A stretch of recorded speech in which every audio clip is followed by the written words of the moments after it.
طيب أستاذ وليد، حابين نختم معك الحلقة في قصيدة سيدنا عمر. عمر معك دوام إن شاء الله. حاضر. إلى فاروق الأمة، إلى سيدي ومولاي الصحابي الجليل وخليفة المؤمنين وخليفة رسول الله سيدنا عمر بن الخطاب رضوان الله عليه. عمر والما يعرفك يحسب حساب، عمر والما يعرفك يحسب حساب، يا لتهابك قبل حتى الشياطين. حكمت الدنيا كلها بقبضة السيف، وحدر نعلك صفت توج السلاطين. عمر شايل قلب ما شايل انسان، قساوة وطيب جامع بين الاثنين. عدلت وأمنت بس ما نمت، لا عمر ما ينام، خاف يجوع مسكين. تقضي الليل تفتر بين البيوت، خليفة وعلى عمامة تشيل الطحين. تخاف هناك ربك يسأل شلون عمر عينك غفت ويتام صاحين.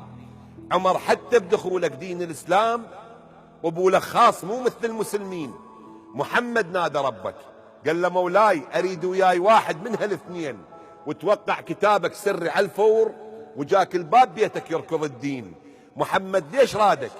شافك إنسان صاحب كلمة مو حد جاي وجهين، شافك من تدور الدائرة تقوم، وقبل ما يحكي كلمة تقول ماشين. علمت السيوف تهد على الرقاب، بحيث العال بيها تقص نصين، وكنت من بيها تحضر يستغيثون.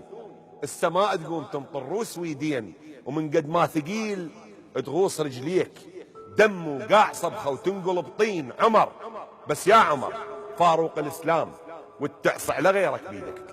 الله الله الله.